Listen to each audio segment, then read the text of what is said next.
Hey everyone, welcome back to another episode of the Retro Gamers Podcast, episode number 244. Larry here. And Anthony here. And what's up, my friend? How are you? What's up? I'm doing well. I'm all set up. I'm all settled. Yeah. Everything's good. You got a lot of stuff happening back there. I like it. Yeah, no, it keeps expanding on its own. I didn't do it. I didn't realize your office or your room, whatever it is, was that big. Did you add? Is that another whole section of... Yeah, there's a left wing now of stuff. So I now have like a left, middle, and right wing of stuff behind me. That is wild. It's gotten very mad. Well, you know, I found so much more stuff, and I was like, well, I have room for another set of cubes. Mm-hmm. So I just expanded it, added some stuff. You'll see if you look here, all my music CDs showed up over here. Okay. You can see some of my games up here. I was looking at that. I see some 360 games. Yep. And then all along the bottom. So I've got 3 shelves here. So there are 12. So it's a row of 12, right? Okay. So all along the bottom, I have bins with all of my games in them. Oh, that's what you meant. Yeah. So like everyone is just... you mentioned the bin part before. Show. No. I was talking about different bins. So yeah, I just pick up a fourth wall I just busted. Pick up a bin. Here are my N64 cool. game.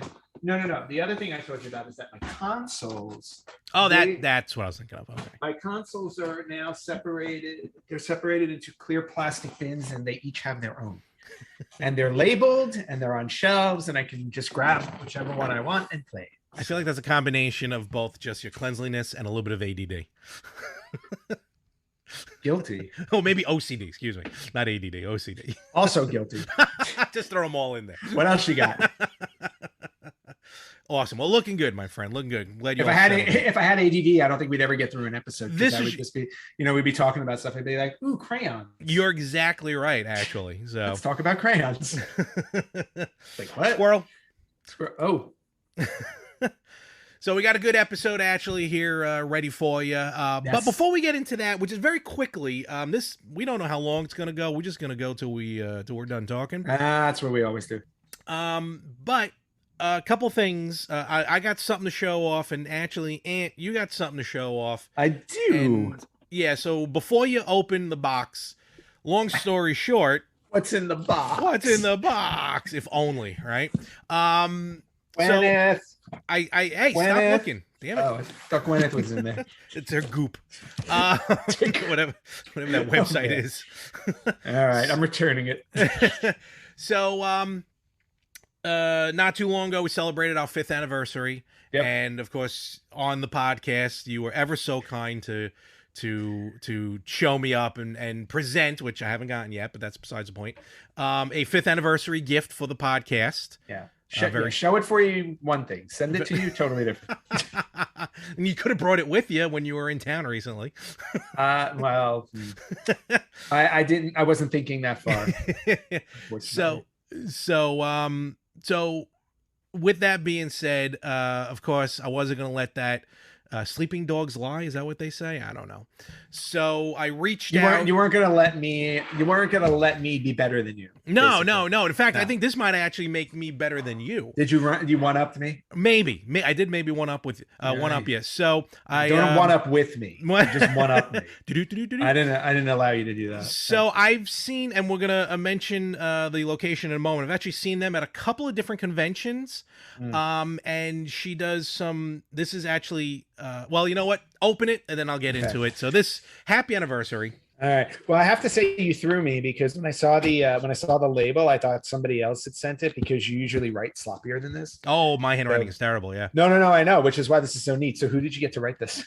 Well, I ordered it. I they wrote it. That exactly. Makes sense. Okay. So it's from Jackie's Copper Creations. That is the name of the company. All right. And the whole copper. Well, you'll see. I'm assuming it's made out of copper. Nope, aluminum.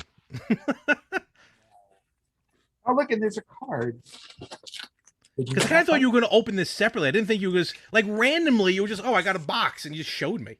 Yep. Anthony, not only to 5 years of doing the podcast, but also to your new apartment. Congrats, Larry. Wow, you have wonderful penmanship. Wow, look at that. Holy Lord. That's beautiful. Yes, it is a dual. Not bad for it is a dual home housewarming gift. Okay. Get my knife there. Just want to make sure this is it. Okay. Got that.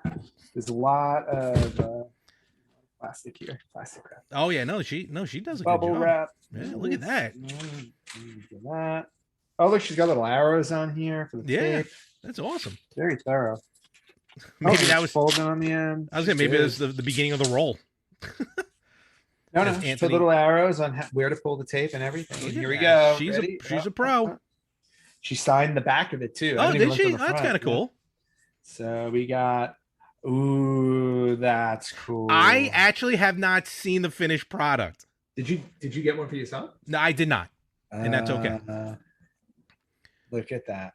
Oh, that came out amazing. It looks awesome. I'm So sorry for the glare, but I have a window that's there. okay. Well, send me a picture later anyway. But Yeah. so for the listeners, basically what I did was I went and There got you go. Anthony commissioned.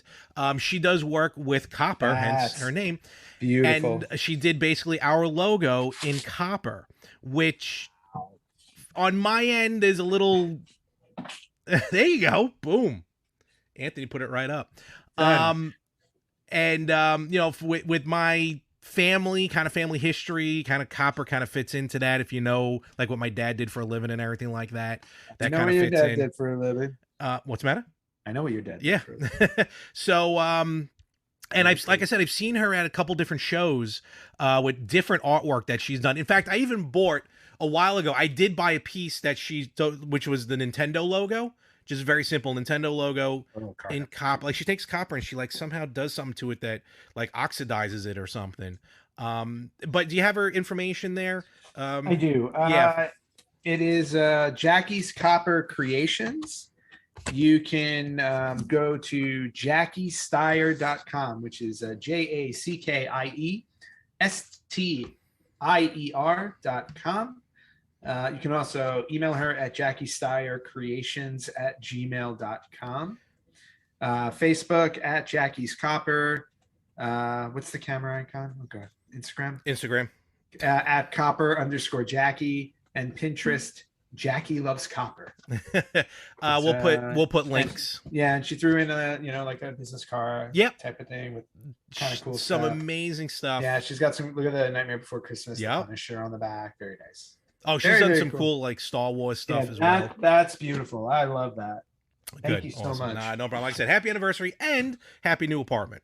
Thank you. So it's already got a home. So. And I'm going to be honest with you because I'll send her, I'll let her know that we're mentioning it here. Please. And I'll tell you right now, Jackie, the way that just came out gorgeous. I have something else coming up that I'm definitely going to contact you for something as well. So definitely check her out. Very cool. Yes, absolutely. Very cool. So with that being said, I also then on top of that got myself something that I want to show off real quick. You went shopping? You never go shopping. See, here's what happened. Long story short, I saw this maybe like a year and a half ago. And I'm like, I need to get this. But at the time, it was a little, not even expensive. I think it was priced correctly. I just really couldn't afford it. So then, cut a year later, they had a sale going on, if you will. I'm like, all right, this is a little bit better. And it is so odd and so different from what I normally get, but the theme of it is amazing, and it almost borders on more movie than video games, though there is a hint of a video game in here the way it's done, and I'm just gonna show it right off the bat. So oh my god. So this is a painted skate deck. A skateboard designed like the hoverboard that's painted on it and in like 8-bit graphic because that's what he deals in. They did an 8-bit graphic version of it. Very cool. And I love this thing. I don't know how to hang it. Does it hover? Imagine. Well, but then it would have to hover like this. I just banged it on my mic. Yeah, I know. I heard it. So did everybody else listening and watching. If the paint fell off. You already broke it. And again, another situation where I've seen this guy. His name is you actually find him on Instagram, SquarePainter. Oh, nice. SquarePainter does some amazing video game art. Again, 8-bit art, and he's done a few skate decks because trust me, it was either this or Skate or Die. Skater Die would have been cool. Now, too. Skater Die, very cool. I do have some non-so-fun memories of Skater Die, actually, which I can get into in another session. But I opted for the hoverboard because it just kind of hits everything at the same time. I don't know where I'm putting it, but I just love it. I think it's time to put the pops away. I got to go through these as well. It's a whole nother ball game. So check out on Instagram, SquarePainter. Just all one word, SquarePainter. All right. Very cool guy. So, Very cool. So there you go. All right. So we got some stuff for the apartments. And with that, we're going to get right into it because really this episode from here on in is dedicated to one and only special retro birthday that we have happening. And what is that? Yeah, we on rare occasions we do feel it's necessary to focus an episode on just one special retro birthday, and this is definitely one of the best ones because August 23rd, 1991 gave North America the Super Nintendo.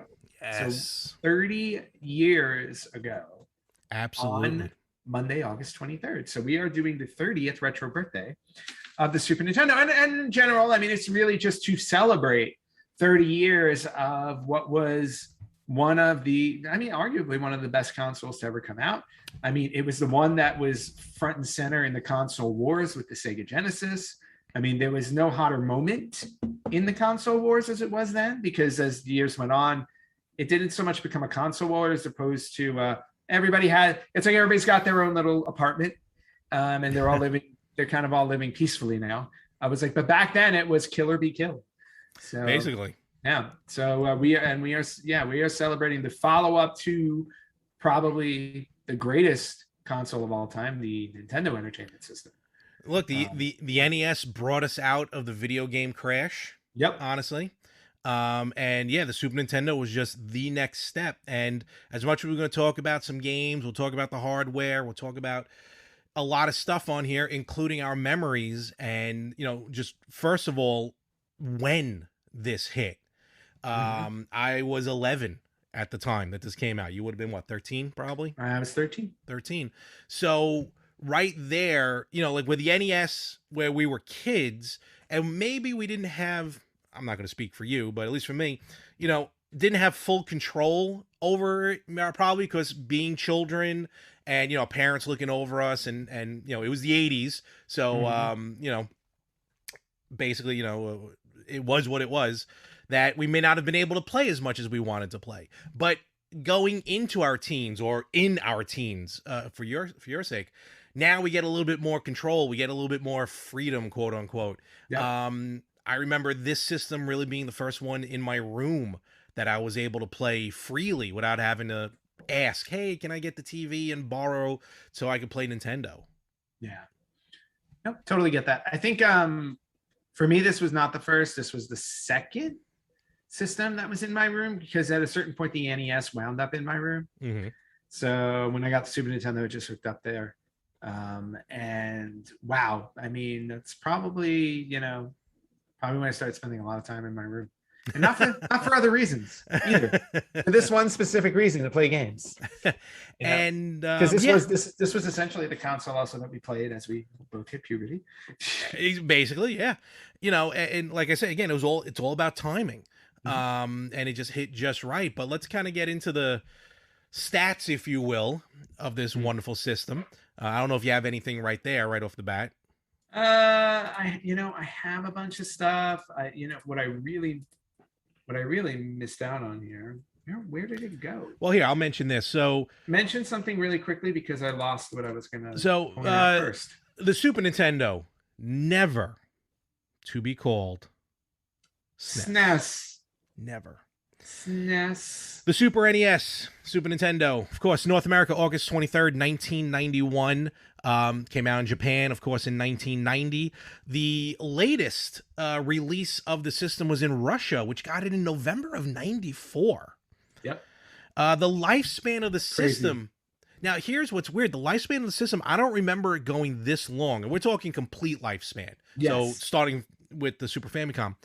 From 1990 to 2003. Yeah. Well, remember we talked about this a long time ago. We did.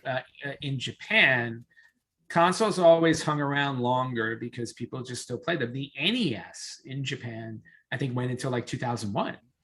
So, but almost right. I think yeah, it did. something like that, 2000 or 2001. In fact, so, yeah, so it's not a surprise that it lasted this long. Granted, in North America, its lifespan was shorter. it was. Yeah, it ended. It was discontinued in 1999 in North America. But then if you look, yeah, and then in Japan and in Korea and in Brazil, it discontinued in 03. Yeah, which is wild. Yeah, Japan discontinued it September 25th of 2003. That was the latest. I feel like I almost remember, and 1999. Yeah, we had sufficient internet at that point, or enough internet. I think I kind of remember, like, reading something saying, like, here's the last production run of the Super Nintendo, or something like that. And they would say that at a certain point because these things would go, I don't want to say like in the vault like Disney does, but at a certain point it's like, we're going to stop it. Because think about it this way. The Nintendo 64 came out September 29th, 1996.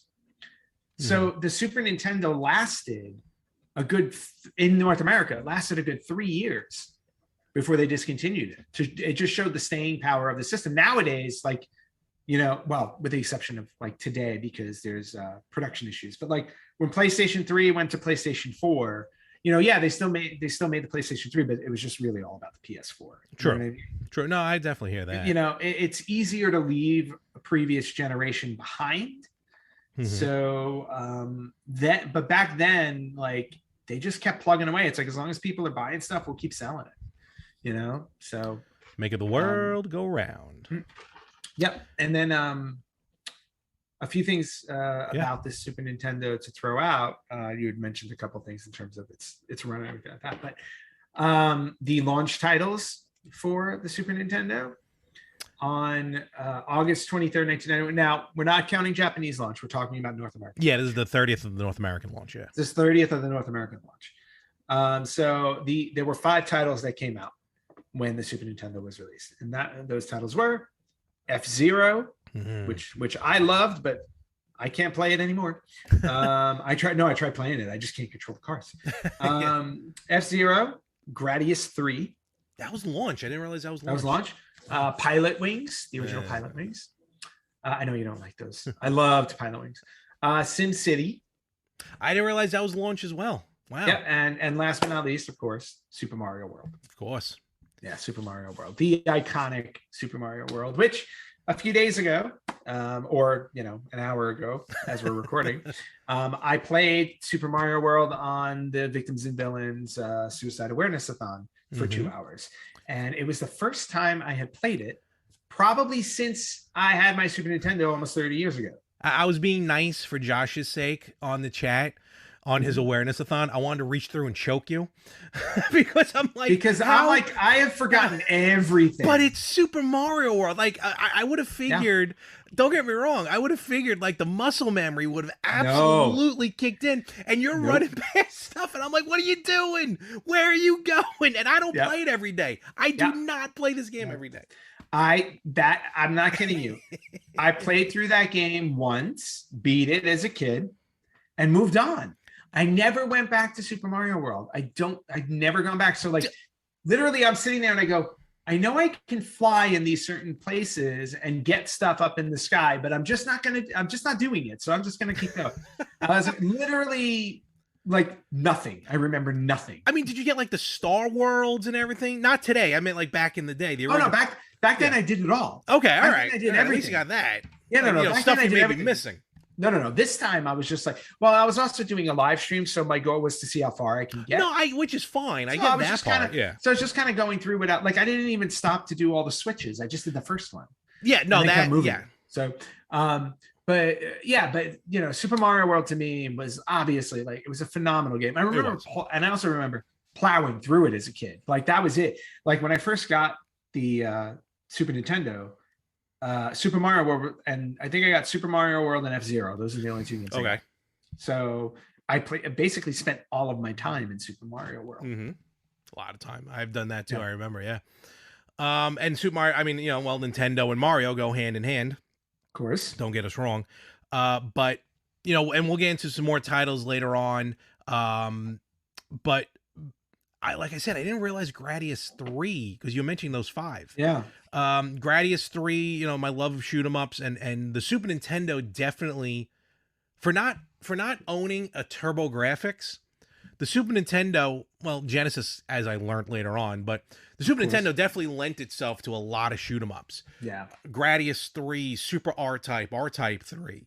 A lot of games, luckily, that I was able to pick up again. Newer ones that I'm learning of now, like Earth Defense Force and stuff like that. I remember going through those. I went through Super Mario, but yeah, I remember playing Gradius 3 just ad nauseum to a point where I even remember. So this just flashed in my head. So it was like, I don't know, like maybe twice. When I was a kid, my parents kind of just like overhauled my room, like completely just overhauled it.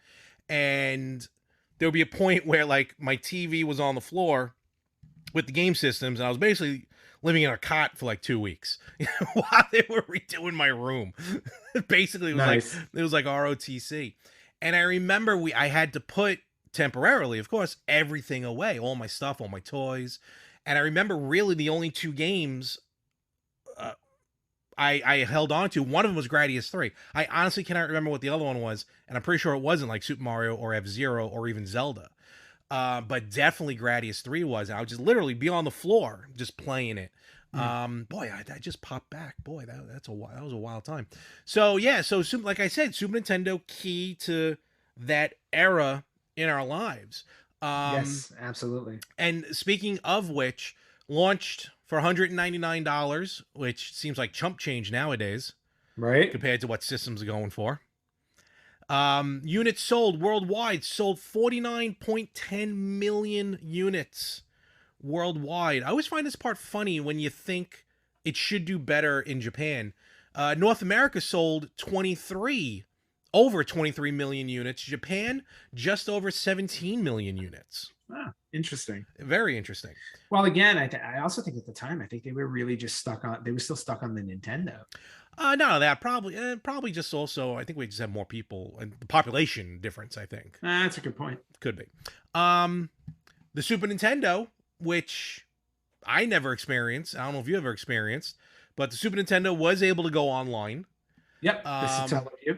Yep. Well, that's over in Japan. We had the X Band. Remember the X Band? I remember the X Band. I did not have it, so Neither did I. Play online. Neither did I. But we'll talk about a couple of games. If I did, I never would have met you. No. Probably true.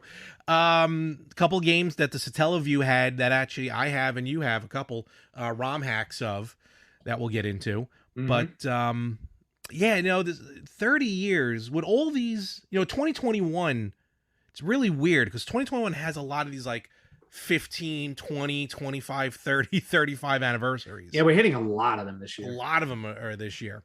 Would you say of all the systems that like your love for the Super Nintendo is definitely higher up? I'm not going to tell you to rank them, but like your love for the Super Nintendo versus the other Nintendo systems?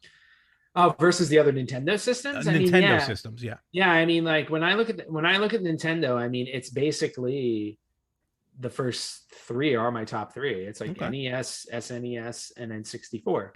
Once I get to that point, then I just jump down to the Switch after that. But because GameCube was limited, the Wii I didn't have because I didn't like the whole concept. And then I had the Wii U, which I really enjoyed, but obviously it wasn't around long enough. Super Nintendo, in terms of Nintendo's consoles, yeah, I mean, and again, it's one of those things too where you think from a nostalgia point of view, where it's like these are essentially the games I grew up with, so they're the ones that I hold closest to me. Cool. Yeah. So let's talk about some of the games and everything like that. I don't know if you have some stuff there to chat about first before we get I got a few things. I went through, since we talked about like the shelf life of the system and everything like that, but the very last released game for the Super Nintendo, first of all, the last first party game was Kirby's Dream Land 3. Oh, wow. Okay. That was released November 27th, 1997. Okay. But the very, very last game that was released in North America for the Super Nintendo, and you'll see why I said this, was Frogger. Oh, really? That's Frogger weird. was released by Majesco Entertainment October 6th, 1998. It actually was the only Super Nintendo game released in 1998. Oh, wow. Yep. Interesting. So, well, because at that point, again, you're talking, well, first off, in 97, you were already a year into the N64. Everybody has kind of already moved over. True. So I don't know why Frogger decided to come out a year after that, but hey, you know.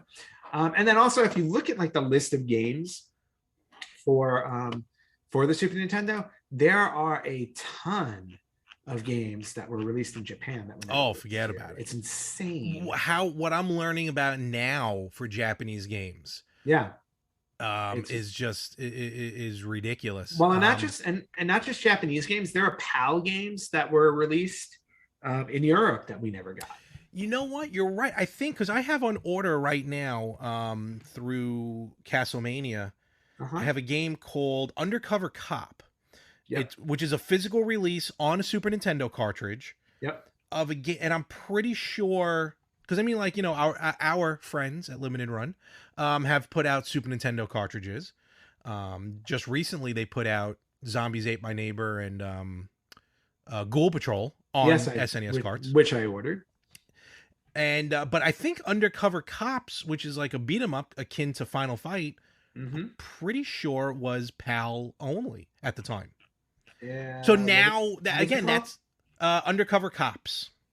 Why can't I click? I click on the stupid thing. No, it was not just PAL only. Oh, all right, forget it then. Yeah. But I was just looking through the list of PAL only games. I mean, there really aren't any. There's not that many that you're gonna know. Like, I found it interesting. Hanna-Barbera's Turbo Tunes was a PAL only release. Interesting. There was a James Pond 3. James Pond, yes, I remember those. Yes. There was a Micro Machines 2 Turbo Tournament. And then they got 2 Smurfs games. Really interesting. Yeah, PAL only. And then, of course, when you get to the list of Japanese only games, I mean, it's a long list. Super Fire Pro Wrestling, had like 1 million games. There's that really cool game that I bought. The one Fireman. Oh, yes. Fireman. I think it's called Fireman. Yeah, it's called Fireman. It's an amazing game. Yeah. Absolutely amazing. Like a great game. And I forgot I had this game until recently. I bought it with you when we were in LA when we went to that shop in Little Tokyo. Oh, I love that store. Remember that place? Yeah, it's still there. I bought a game for the Super Famicom called Parodius. Oh, that's right. Yes, I remember that. Which is this wacky side-scrolling shoot 'em up from Konami that borrows from a lot of Konami games, does not take itself seriously, and I'm pretty sure there are a lot of copyrights they would not get away with if they released it here in North America. Oh, no question. The game is ridiculous to the point where now actually I just picked up Parodius for Game Boy through Super Potato. Nice. Because of their eBay store. They're getting a lot of my money. Yep. I love their eBay store. Apparently there's an NES Parodius game that is ridiculous to find that now I'm trying to find. But yeah, the Japanese exclusives, and a lot of them though tend to be JRPGs. Yes. So it's a little harder. I mean, unless you know how to read and speak Japanese, those are a little harder. Just have your Google Translate ready while you play the game. Honestly, just hold your phone up to the screen while it's going. But we are, again, in 2021, there are games that are getting Western releases with translations, full translation. So and I'm gonna throw a few at you that were Japanese only releases on the Super Famicom that I think you will want. And that was the other cool thing about the Super Nintendo, because the Nintendo and the Famicom, the games were completely different cartridges. Yes. On the Super Nintendo and the Super Famicom, the cartridges were different, but you could still play them in either system. You just had to do something to your Super Nintendo. So I was going to mention this a little bit, but I'll mention it now. I remember, again, I'm going back to memories that just flashing back to me.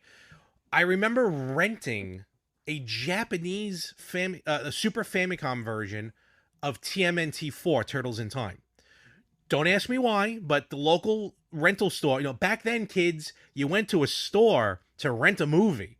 Yeah. And you were a member. You had a number and everything. Oh, you had fantastic. A card. It was great. Oh, it made Fridays fun. It was our Friday thing. It did. And the other thing, too, is you did not know what was going to be available to you. So. This is true. And, of course, I can only imagine what it was like working at one.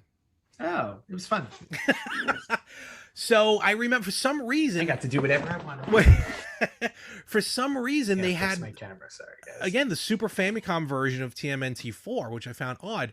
And it came like you rented the adapter with it because you had to have an adapter. So here I am. I'm like, this is awesome. I'm playing a Japanese game on Super Nintendo. Nowadays people like whoop-de-whoop, but back then it was like whoa. Yep. And then later on you figure out it is very simple to mod your North American Super Nintendo to play Super Famicom games. Yeah, there was just like a little piece that there were take out. 2 plastic pins that you just reach in with a pair of pliers and snap them off. Yep. And boom, you got a Super Famicom.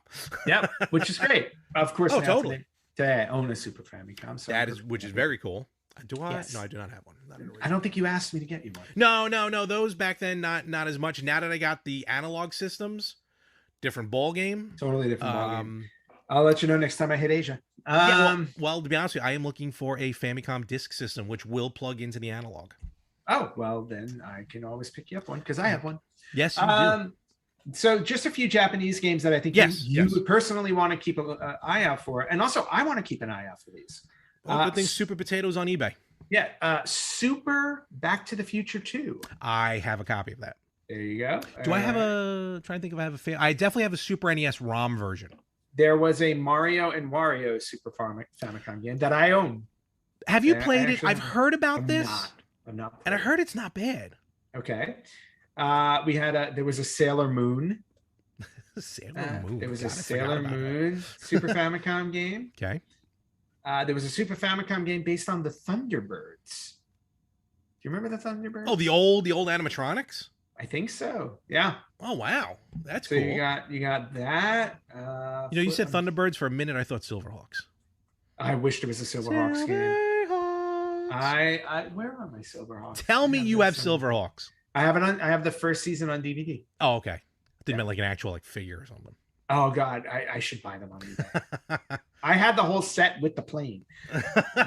I love it, and the plane would shoot the Silverhawks out, and their wings would open up. We do have ADD. I'm sorry. Getting back to a lot of Dragon Ball Z, Dragon Quest. Ooh, Bing Bing Bingo. Bing Bing Bingo. I think I played that once with my girlfriend. Yeah. This is in Tetris Battle Gaiden. That sounds kind of fun. Ooh, that sounds interesting. Yeah, so Tetris Battle. Twinbee. Remember that game? Twinbee is classic. So this one is called Poppin' Twinbee Rainbow Bell Adventures. Why do I feel like that is currently on the Nintendo Switch version? There is a Super Famicom game called Bastard. With 2 exclamation points. Bastard and Koku no Hakaishin. There you go. Hey, Japanese is getting better. I want that one. Obviously a lot of the Super Fire Pro Wrestling stuff, which we've gone through, and I actually have like a whole bunch of those. But I'm literally just flipping through. There are so many Japanese only releases. We could sit here for the rest of the. And what's cool is, again, nowadays, very easy to get your hands on some of these. Well, I shouldn't say very easy, but easy enough to get your hands on these games. Admittedly, the Nintendo Switch Online with the Super NES collection, even a lot of people sometimes complain about the games they've been releasing, which a lot of them have been PAL versions, PAL only games. There's a good handful of them on there. But I feel like I want to say that Pop Twinbee one, the Japanese one, is on there, and there are a good handful of Japanese only games on the North American version of that Super NES collection. Yeah, well, which is really cool. How about Godzilla Destroy All Monsters? I do not have that copy. I think I've played it. I think it's called Super No, that was Super Godzilla. Wait a minute. No, different. This is a different game you're mentioning. That is a different game. Wait a tick. Oh, interesting. Mickey no Tokyo Disneyland. I think I've heard good things about that, if that's the game I'm thinking of. And Super Wrestle Angels. I'm assuming a women's wrestling game. That sounds like Stardom or something, yeah. Yeah, basically. But again, like there are just so many. Like I said, I can just keep going. But a lot of Japanese games for the Super Famicom that did not come out in the US. And again, these are things that you can buy online now, which is kind of awesome. So just wanted to go through that a little bit. The other thing to go through, I had a couple of other things to talk about. Let me ask you, while you're looking at that, let me ask you, because again, the slight difference between the Super Famicom and the Super NES, when it came over here to North America, for some reason, Nintendo felt, you know what? North Americans love the color purple. So we're going to kind of dress it up in a purple kind of outlook to it. Yeah. The buttons are, I mean, hey, look, purple is the color of royalty, so I guess why not, right? But I always found weird, and I never really read into it, the reason why our controllers are a little different than the Super Famicom controllers. Because famously enough, our Super Nintendo XY buttons are convexed or concaved, which is the one when it dips. I think concave is concaved. Cave, right? So our XY buttons are concaved, where the Super Famicom version, all of them are convexed. Like, in other words, if you're not looking at the controller, you can, and you feel all 4 buttons, they all feel the same. Well, I think we've talked about the theory that the Japanese people don't think we're that smart. So they, or no, you know what it was also? Well, I'll give it this way. The Super Famicom, let's give them the benefit of the doubt. Super Famicom came out first, right? Yeah. All of the buttons are convex. There might have been a general confusion in terms of memory of where your finger is going or your thumb is going on the buttons. So what they did was they were like, okay, we'll take the top 2, the X and the Y, and we'll make them concave. That way you can actually feel the difference between the two, so you know which row you're on. Okay. Fair enough. Fair enough. I do like, though, the very Skittles looking color palette to the Super Famicom controller. Yes. But yeah, I always thought that was a little interesting. I do know for a fact that our controllers are I want to say 20% larger than the original Super Famicom games. Well, we're big people. No, literally, our hands are bigger. Well, this is the SNES Classic controller, but still, just to see the color and the design. Yeah, I mean, I can. But you can see like the concave and the convex. Yeah, give me 2 seconds. Give me 2 for the YouTube viewers. Just give me a couple seconds. I'll be right back.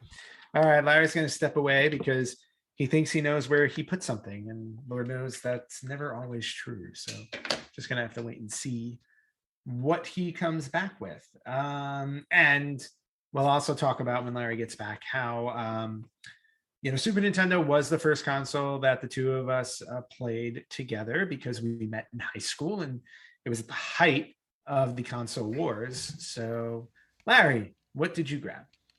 Just to show the actual comparison between. There you go.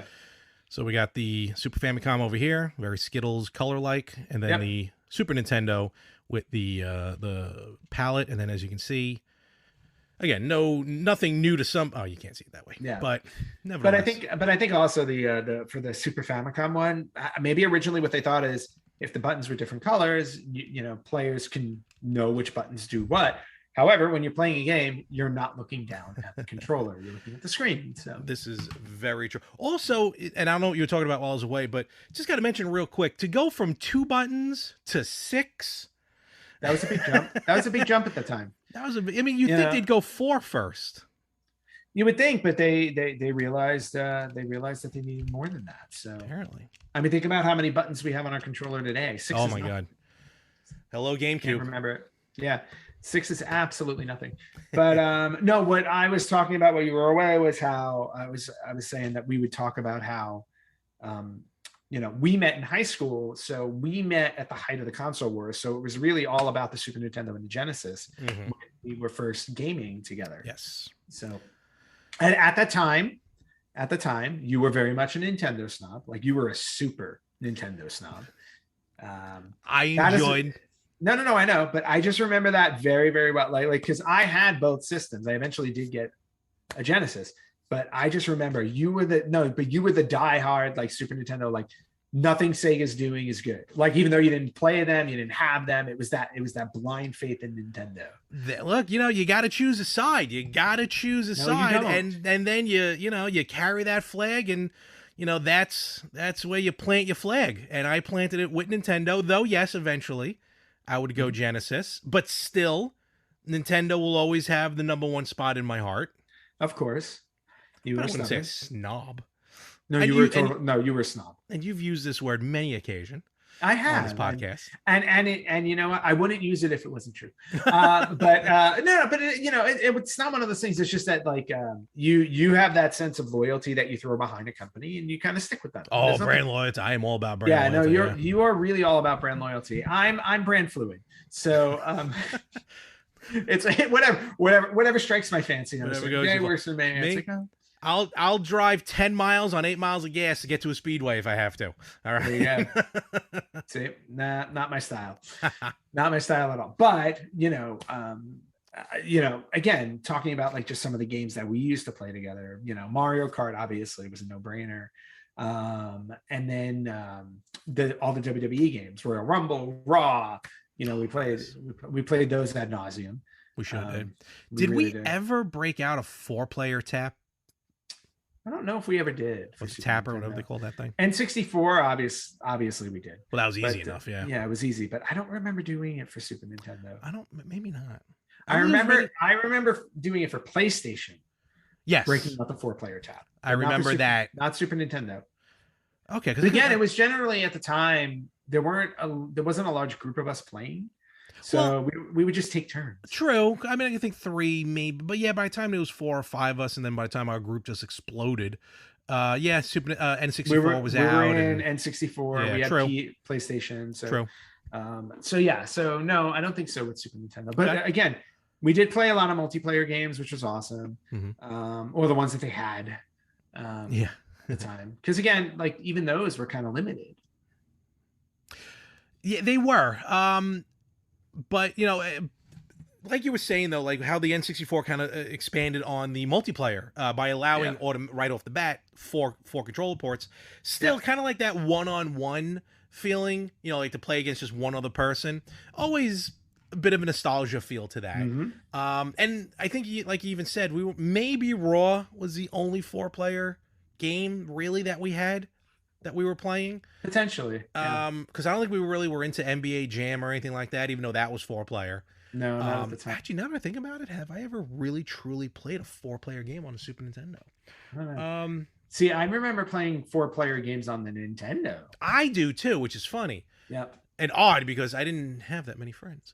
But I remember playing definitely NBA Jam 4-player. I remember doing that. Yep. Oh wow! I remember. Yeah. See, not a lot of 4-player for us. All right. Not then, at least. And then not that. Again, that's fine. But yeah, just but here's the thing. For me, the strength of the Super Nintendo was their single-player games. Yes. I mean, their single-player games are like some of the greatest games to ever be created.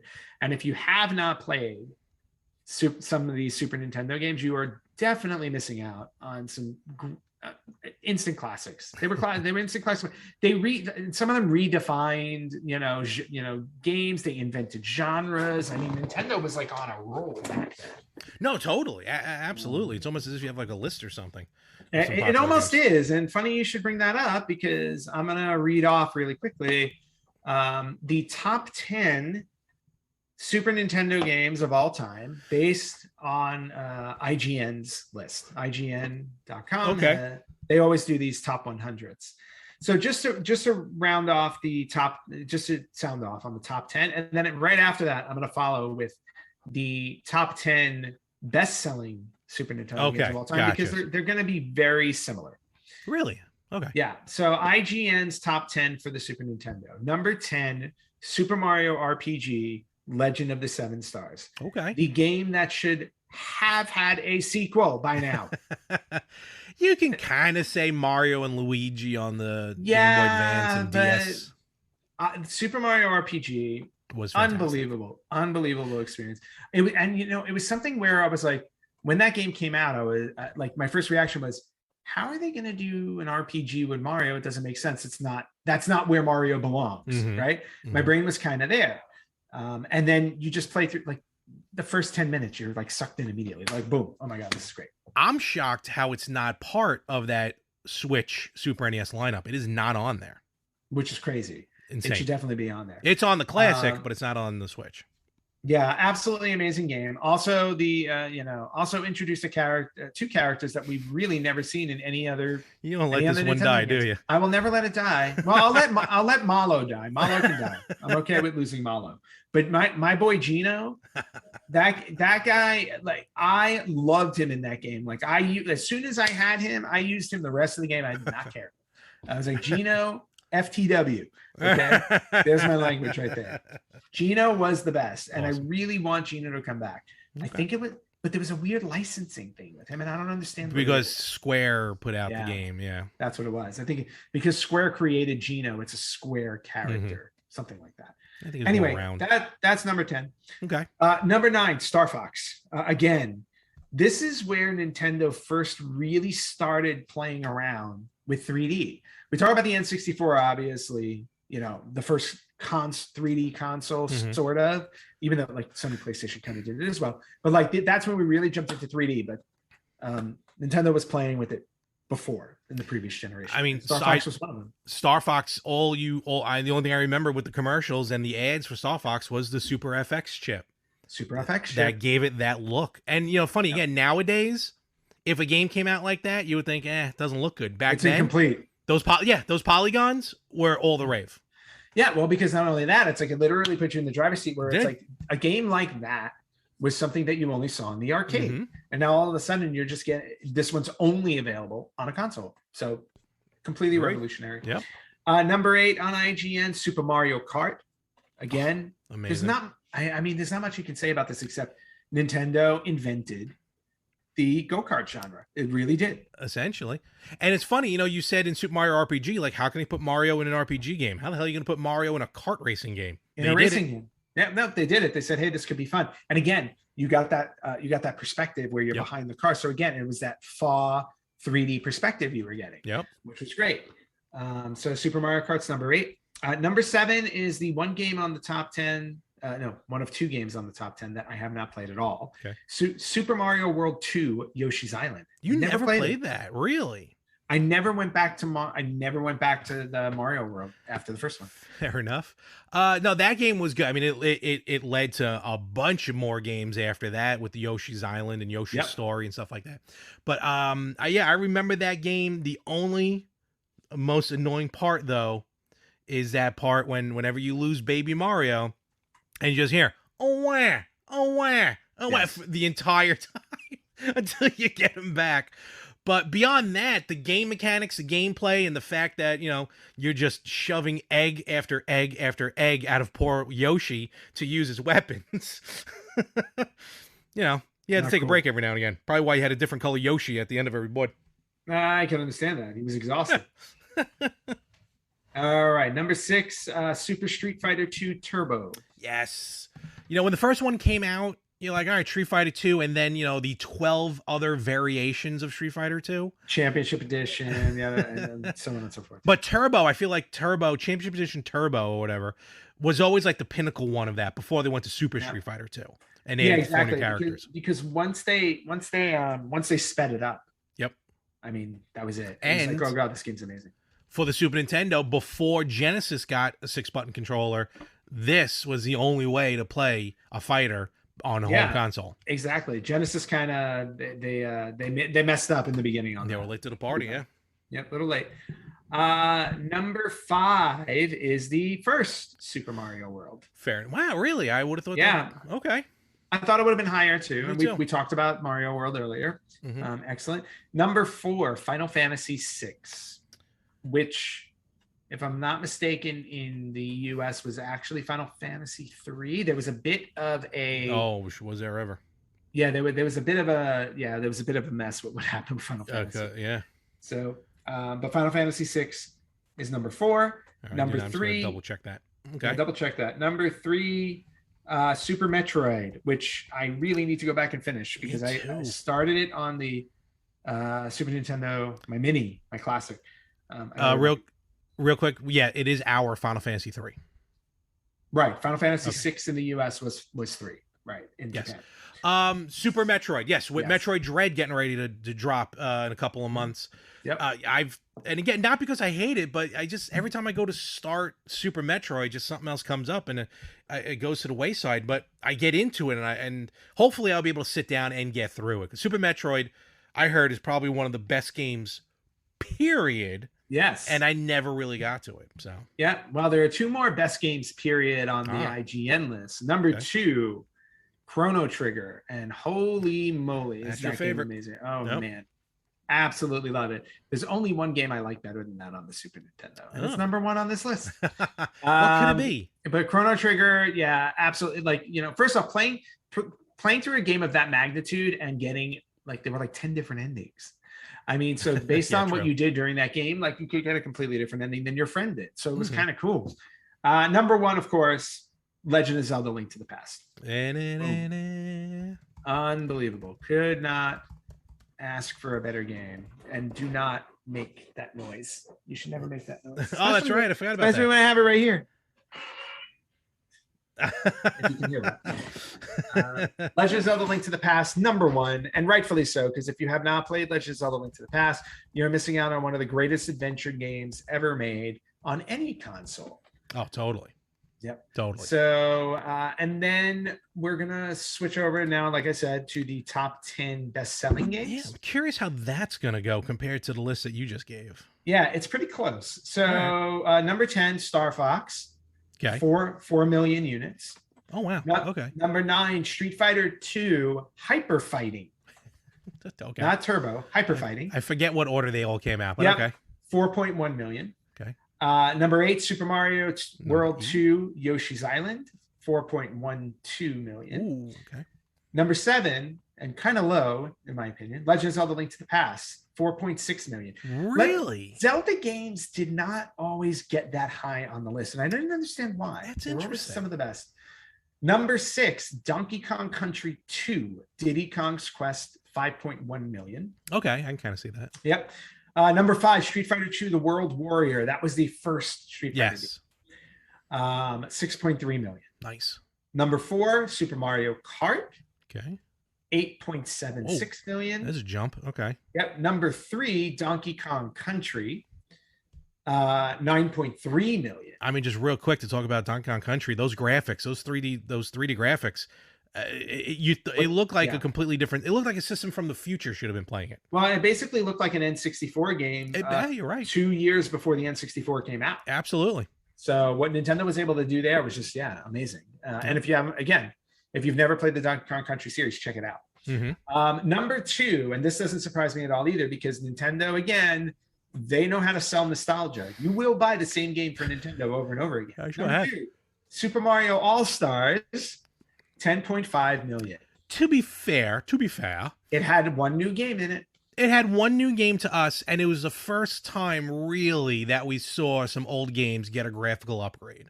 Yes. Nowadays it's expected, but back then, the big thing about all Mario All-Stars is we finally got to play Super Mario Brothers 2, the Japanese version. True, which I still haven't played. Neither have I. I've never beaten it, but still, that nostalgia. No, I've never played. You never played it? Period. No, I haven't even played it. Really? I owned All-Stars. That's all right. That's odd. Which that's is weird. But I just want to say real quick, just with All-Stars again, I think that feel of nostalgia, because I remember when I wanted it, it was kind of more like, oh, this is cool to see these games again in this new version, like this 16-bit. And then Lost Levels is what it is. And then I remember later on I ended up buying the Ninja Gaiden trilogy on Super Nintendo, which was 1, 2, and 3, because I never owned them originally. I put it in, I'm like, these are just the original games. There was no graphical upgrade. And I was like, All-Stars, you ruined everything else for me. Yeah. And they continue to do so. They should. And of course, number 1, no surprise, Super Mario World, 20.6 million. That's what happens when you're a pack-in game. That's very true. But so that is the list. Sadly, Super Mario RPG only sold 2.1, and Chrono Trigger only sold 2 million. Ooh. So bit I can lower see on that the for an list. RPG. No offense. They made top 20 though, Yeah. which was nice. Okay, so those were the two lists I wanted to say back to back because they were kind of similar. Okay. Let me ask you this, and we'll probably Yep. actually at this point, I think we're gonna go a little long to let people know, which As is we fine. have been doing lately. Did you ever have a lot of peripherals? Peripherals. Did you have any? Peripherals. Like, did you truly have any for the Super Nintendo? Because they had Um, a few interesting ones, and I'm not really talking third party. I am actually going to talk first party. yeah, the only one that I think I really had was the mouse for Mario Paint. Okay, which that was one of the first ones to mention. And Mario Paint was probably the first game that I saved up my own money for and purchased on my own, not just getting a game. Were you disappointed? With what, Mario Paint? Yeah. No, actually I wasn't. Oh, okay, good. I mean, I'm not an artist at all, but I don't know. Look, one day we're gonna get your video on here. Oh, the music video. Just don't tell Queen. That's all. Yeah, well, but if I put it online, they're gonna pull it for the license rights. I told you we will re-record the music itself, and we'll sing Queen, and I think that will be legal. Okay, sounds good. But yes, it came with the mouse. The mouse was a very cool add-on to it with that really rigid, thick plastic mouse pad, which I always find funny today thinking about it. I do remember that. Once in a blue moon, on one of these like classic video game pages on Facebook or on Instagram or something, they'll always put up the like, what is this thing? And ultimately it was the trackball cleaner for the mouse. And I remember like cleaning the mouse often. But funny enough though, I can't remember owning another game that I used the mouse for. And there were games, don't get me wrong. Oh no, I only had Mario Paint. Yeah, me too. I didn't have anything else that used the mouse. I think I only had Mario Paint. And now that I think about Mario Paint, there I got to look into it. I have just real quick, the soundtrack when Mystery Science Theater 3000 came back to Netflix a few years ago. Yep. And then he put out like, a soundtrack for the season or whatever.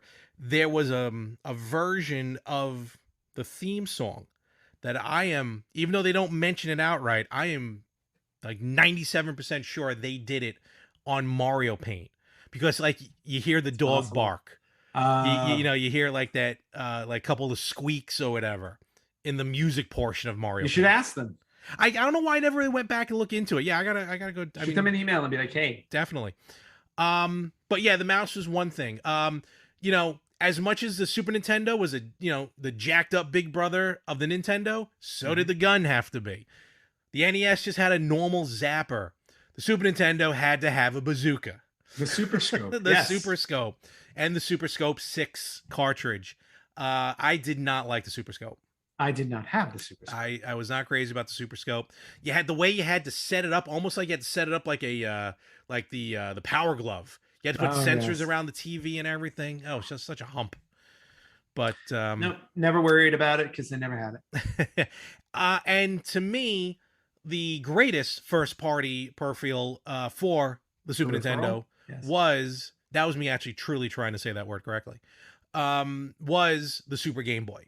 Yes. And you could say accessory. I could. I didn't. No. Instead you said peripheral. I tried to say it. The Super Game Boy. Super Game Boy literally overnight with one purchase like quadrupled your library of gaming. Yep.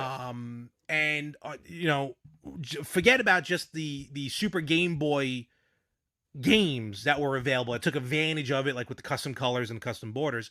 Just any game, because just to go back to it real quick, and not with the Game Boy or whatever, but you always had like that motion, like almost like a shadow motion whenever the games played. So like it just wasn't always a smooth transition. Look, it was 89, it was 1990, whatever. But then when you put that same game into the Super Game Boy and you played it on, forget about the big screen. Just when you played it and it just moved more fluidly, more seamlessly, it unlocked the same game I've been playing, but just made it feel completely different for the better.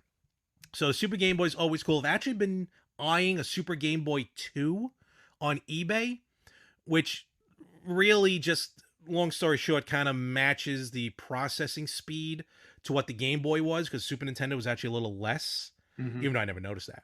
But I haven't pulled the trigger on that yet. Fair. But so it had really cool add-ons. Again, first-party accessories. Forget about the third-party accessories Too that were all many over the third-party place. accessories. Yeah. The I was looking through a quick list of them, and I'm just like, ooh. yeah, no, forget about it. Now the Satellaview was a first-party adapter, and that's where Japan got these custom games. F-Zero custom games got essentially a 16-bit remake of the original Legend of Zelda. Wow.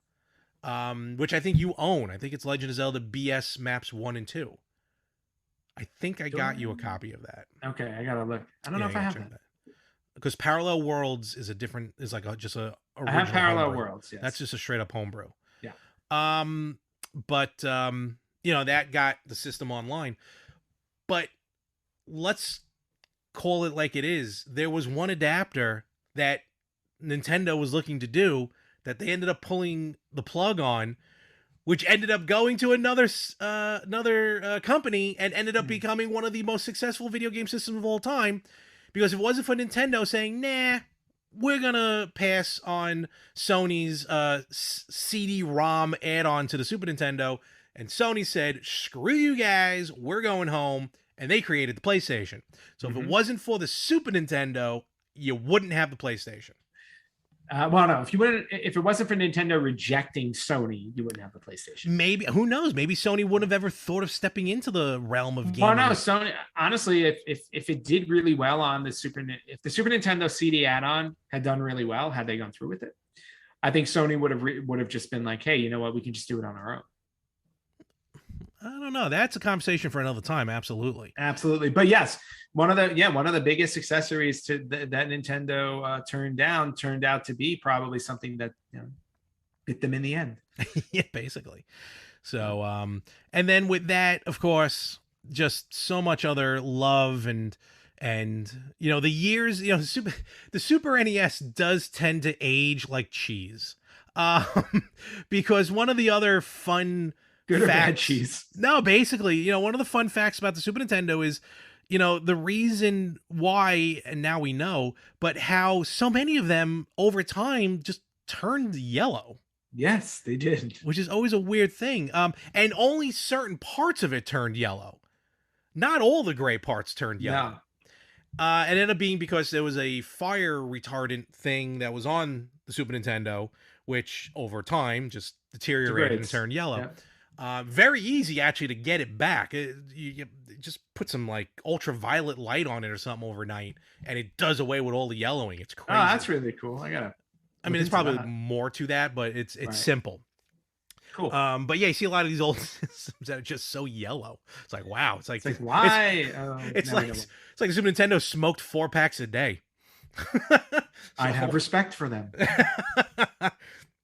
And then nowadays, though, of course, a lot of people can relive a lot of these games through emulation. The Super Nintendo collection on the Switch. Yeah. Look, you can say what you want about the lineup on there. At least it's on there. Yep. And it's still very fun to play. Shockingly, still available, at least as of the time of this recording, but it's already been like a week and a half, maybe 2 weeks since it dropped. The analog Super Nintendos, their Super NT, are still available for purchase. For good reason. No, usually those sell out. So, do they? Okay. Yeah. I think everybody's waiting for their Polymegas. Or we're just waiting for analog to get the Duo, the TurboGrafx Duo on pre-order. That's very true. But yes, you can get, between Hyperkin, Analog, Polymega, Retrobit, there are a lot of Super NES clone systems. Yep. Yes, you can pick up. And you know what? The Super Nintendo, I think, was in the middle of this resurgence of classic games. I feel like Super Nintendo was kind of the centerpiece, in my opinion only. Okay. And yeah, there's really nothing bad to mention about the Super Nintendo. And I think it's brought great joy to all of us, again, at a time in our lives when we were being molded into the human beings that we are today. Yep, unfortunately. Well, Ivan Ooze may have had a part of that. But, so, what are some of your final thoughts, or if you have anything else about the system? No, I mean, hey, I think we've covered it all. I mean, again, one of the one of the instant classics. When you go back and you look at it, that the library for it is arguably one of the best libraries of a console release. It's the one again. And when you think about it, library of first party games. When I think of the first party games on this, tons. You can put that up against the first party games of any other console, and I think like you can argue that these were the best. Yep. So yeah, I mean, and just the the endless amount of time that I spent on it through high school. You know what I mean? Like Super Nintendo and Genesis are synonymous with high school for me. So if it wasn't for the Super Nintendo, we wouldn't be doing this podcast today. That's how we met. One of the first conversations we had was over Super Nintendo games. That's very true. Followed by the "Why don't you like Genesis?" conversation. Followed by the "Okay, I will hand you all my money on the way home." Yes, there you go. But yes, no. Definitely sparked what became the Retro Gamers podcast for sure. Basically, everything has an origin story, and that was ours. There it is. Expect the movie out in 2 years. I'll sue your ass if that happens. You can't. So with that, happy birthday, Super Nintendo, North America, 30 years. You don't look a day over 28. Nope. And folks, although the yellow, if it's yellow, I told you, a little bit older. You gotta go in for some treatment. Oh my God. You know what? Let me just check something super fast because I forgot that I did something here, but I don't think anyone posted on it, so it's not going to matter. What did you do? I put as up we close out our show. Here we go. Oh no, we have a couple of responses. So I put up on Instagram maybe yesterday, saying, what are some of your favorite memories or video games of the Super Nintendo? We got 2 responses. I got here Matt Roden 1031. This is both from Instagram, saying beating Super Mario World for the first time. The other, all 96 exits. There's a lot of things to find in Super Mario World. Yes, there is. And then 90s Kid Johnny 90S Kid Johnny wrote, playing Super Mario World in Toys R Us for the first time. Was blown away. So a demo kiosk. Yeah, the demo kiosks were great. Love those. Very cool. Did we get it? I don't think we got anything on Facebook. But nevertheless, drop in the comments still some of your favorite memories, favorite games, maybe some hidden gems of the Super Nintendo. Let us know. And Ant, where can they post those? You can post those on Facebook.com/RetroGamersPodcast. You can post them on Instagram at RetroGamersPodcast, on Twitter at RetroGamersPod, or you can email us at email@theretrogamers.com. That's where you can send your information. If you just want to listen to us, you can listen to us wherever you listen to podcasts. Or if you want to look at our 2 stupid mugs, we are available for your viewing pleasure on YouTube and Instagram TV. Quote unquote pleasure. Yeah. And with that, we will be back next week, I think. Yes, we will. I'm starting to lose track of time here. I actually feel like today's a Sunday, so it's all weird. All righty. And enjoy your day. You do the same. And folks, we will catch you everywhere next week on the Retro Gamers Podcast.